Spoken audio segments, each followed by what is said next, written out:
Dear Patriots, before the news starts, please subscribe to our patriotic channel by clicking the subscribe button. Give us a thumbs up to this video. Don't forget to leave your opinion below in the comments section. Share the news on Facebook and Twitter so you friends see it. Thank you. These stories are true. Louis C.K. confesses the disgusting things he did to women. Hollywood comedian Louis C.K. has been accused of sexual harassment by 5 different women. According to the accusations, he would tell women he was going to whip out his junk, and proceed to masturbate in front of them. Now, according to him, everything the accusers have said is true. I want to address the stories told to the New York Times by 5 women named Abby, Rebecca, Dana, Julia, who felt able to name themselves, and one who did not. These stories are true, he wrote in a confession.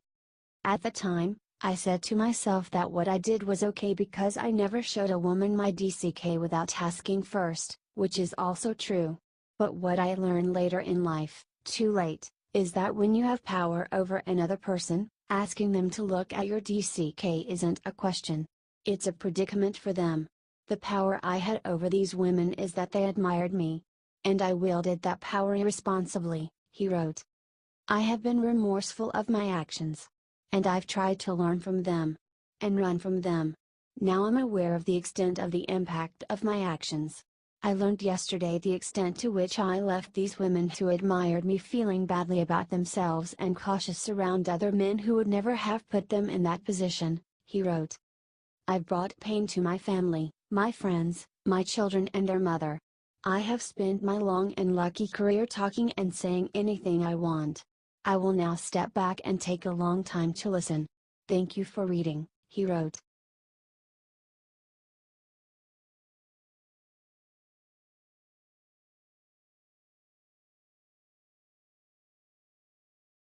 Trump aide debunks his own quote in a new lip book claiming that Trump wanted to lose the election. New York Magazine released an article called "Donald Trump Didn't Want to Be President." 1 year ago, the plan to lose, and the administration's shocked first days. By Michael Wolff. This was taken from the book Fire and Fury, Inside the Trump White House, which will be released on January 9. Obviously, the premise is ridiculous. Why would he campaign so hard, or even run at all, if he didn't want to win? Former Trump campaign advisor Sam Nunberg was quoted in the book. The news network HLN brought in Nunberg to see if the quotes were accurate. Nunberg explained how they were twisted and taken out of context. Basically, Nunberg mentioned to Trump in 2014 that there is a small chance of him winning, and Trump said we won't come out of this badly, and, no matter what, we're going to have fun. The author took that to mean that Trump didn't want to win. No, it's not. Well, what I was telling Michael was a story, that in 2014 I was flying down with then Mr. Trump to New Orleans for the Southern Republican Leadership Conference, and we were discussing his run, and he had already told me he was planning on running. And what I said to him was, 100 years from now nobody is going to remember if you don't win the primary or the presidency, who ran. Frankly, nobody is going to remember who was the president, he explained.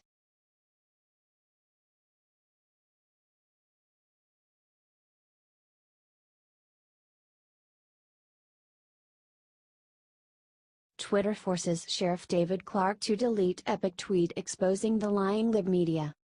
Twitter has been trying their hardest to censor conservative voices. Except for President Trump, of course, because he is the main thing keeping them in business. However, they targeted Trump supporter and Blue Lives Matter supporter Sheriff David Clarke. Clarke has been under investigation for an incident with Dan Black, an airline passenger who accused the sheriff of abusively detaining him. The liberal media used this investigation to slander him. Clarke defended himself in a bold way, but then he got a message from Twitter who forced him to take his tweets down. Below are the deleted tweets. When lying lib media makes up fake news to smear me, the antidote is to go right at them. Punch them in the nose and make them taste their own blood. Nothing gets a bully like lying lib media's attention better than to give them a taste of their own blood. #never back down, tweeted Clarke. Twitter froze his account until he took that tweet down. But as soon as he got his account back, He wrote another epic tweet. I will not be intimidated into silence by lying lib media. I will not be intimidated by liberal hyper-partisan government hacks who weaponize government authority to go after people whose views they don't like. I will stand and fight for truth in what I believe is right. Join me, he tweeted. Clarke will not be stopped so easily.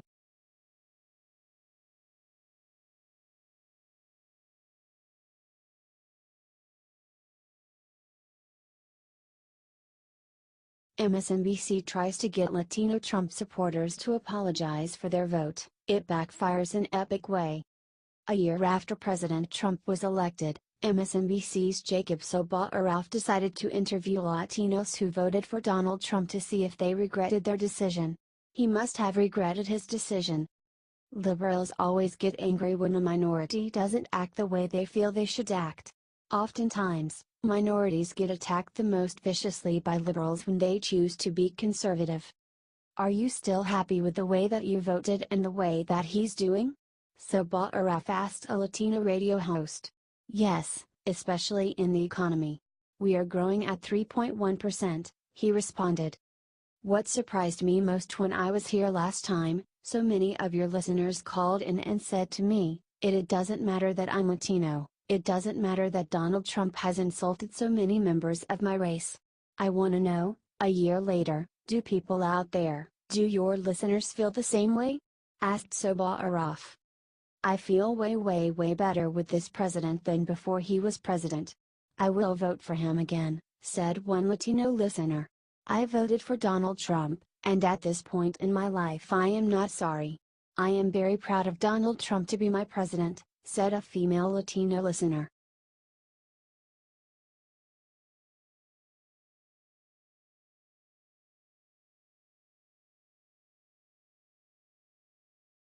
CNN host asks what does it matter if they are biased in shocking rant. CNN used to deny that they bias no matter how glaringly obvious it was. Now, CNN host John King is arguing that it doesn't matter if they are biased. It might be small, but we are making some progress. King was responding to a speech made by Steve Bannon calling out the media for being biased against Roy Moore. The Bezos Amazon Washington Post that dropped that dime on Donald Trump is the same Bezos Amazon Washington Post that dropped the dime this afternoon on Judge Roy Moore.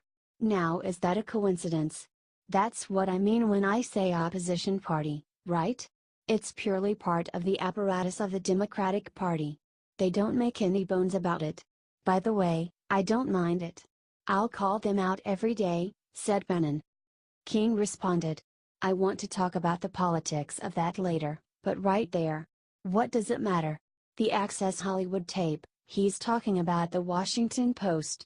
That was Donald Trump, no one denies that was Donald Trump, said King. Donald Trump on that tape was talking about conduct that as if it happened felony sexual assault. What does it matter, who records you robbing the bank whether liberal or conservative, an old person or a young person, gets that video and it's still you. In the case of this story, these women are quoted by name. What is that? Said King. Obviously if it matters. If you hate someone you will look at a situation in the worst way possible.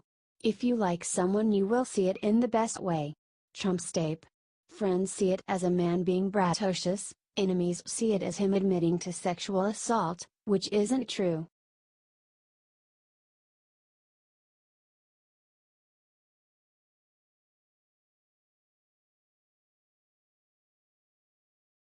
Donna Brazile exposes shocking reason she feels responsible for Seth Rich's murder. Donna Brazile made headlines when she said that after Seth Rich's murder she closed her blinds in fear so snipers couldn't see her. This was a huge revelation because the liberal media tried to play off his death as a random accident. Many believe that his death had to do with him being a WikiLeaks informant, supplying information against Hillary.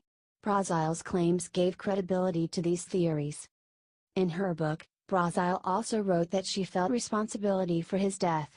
She clarified what that meant in an interview with SiriusXM host Mark Thompson. Were the Russian involved, in your opinion? I know this hasn't been resolved yet, in Seth Rich's death? Yes, no, or I don't know? Asked Thompson. I don't know. I'm not part of the investigative team. But I can tell you this much, and thank you for asking about Seth. He was my child. I loved him. He worked in the voting rights division and I was the vice chair over that division. He was one of 2 staff people. I love him, I miss him. He was a patriot, and I hope to God we find out who murdered Seth Rich, said Brazile. You wrote in the book you feel responsible for his death, said Thompson. Because he was my child, responded Brazile. Okay, I understand, he answered.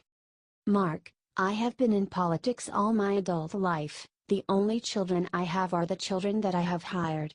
They're my children, explained Brazile.